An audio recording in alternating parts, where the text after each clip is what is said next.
భవిష్యత్తు మొత్తం కూడా తాకట్టు పెడుతూ తడిగొత్తుతో పోతుకొస్తూ ఈరోజు మానవ అస్తిత్వాన్ని దెబ్బతిస్తున్న ఈ సందర్భంలో వర్గీకరణ పేరుతో జరిగినటువంటి సామాజిక న్యాయం చెప్పుకుంటున్న 7 అంశాలను కనీస అంశాలకు కూడా కట్టుబడి లేకుండా ఈరోజు రోస్టర్ విధానం తీసుకొచ్చి రోస్టర్ ద్వారా కూడా ఈరోజు మానవులకు విద్యార్థులకు ఉద్యోగ అవకాశాలు అనేటువంటి పరిస్థితుల్లో ఈరోజు మానవ సమాజం మొత్తం కూడా బహుమని ఈరోజు పల్లె నుంచి పట్టణం పట్టడానికి సిద్ధంగా ఉన్నాం.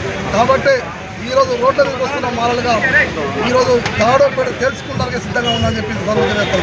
సామాజిక న్యాయం అంటే ఇచ్చినటువంటి అవకాశాలు రిజర్వేషన్ వర్గీకరణ ద్వారా వచ్చినటువంటి ఏదైతే 5% రిజర్వేషన్ గ్రూప్ 3 ఉన్నాయో దాన్ని సమంగా పంపిణీ జరగాలి. 5% కూడా ఈరోజు అమలు కానటువంటి ఈ సందర్భంలో విద్యార్థుల పక్షాన ఈరోజు అందరం కూడా మానవ సమాజం మొత్తం ఈరోజు విద్యార్థులే కాదు ఈ సమాజంలో జరుగుతున్నటువంటి అణచివేతలో భాగమైనటువంటి మానవులు మొత్తం కూడా తీవ్రంగా నిరాదరణ కూడా ఈ సందర్భం రాజకీయంగా ఆర్థికంగా సామాజికంగా విద్యాపరంగా పూర్తిగా మానవులు మొత్తం కూడా వెనకబాటు చేస్తున్నారు.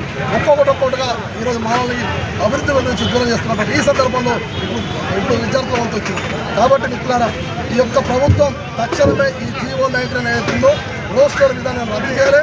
20 లోపల 3 రోస్టర్ పాయింట్లు మానవులకు అంటే గ్రూప్ 3కి కేటాయించి ఒక సామాజిక న్యాయానికి వాళ్ళు కట్టుబడి ఉండాలని చెప్పి ఈ సందర్భంగా తెలియజేస్తూ ఈరోజు నడవడం ద్వారా కూడా ఈ నెల 31వ తారీఖున పెద్ద ఎత్తున ఎక్కడైతే ఈ GO కాపీ పుట్టిందో అక్కడే తెలుసుకుంటానికి సిద్ధంగా ఆగస్టు 31వ తారీఖున చలో సెక్రటరీకి మేము పిలిపిస్తాం. దీన్ని అందరూ కూడా సహకరించాలని చెప్పి కోరుకుంటూ మానవ ప్రజాప్రతినిధులు ఎమ్మెల్యేలు ఎమ్మెల్సీలు అదేవిధంగా మంత్రులు ఎవరైనా కానీ దయచేసి బయటకు వచ్చి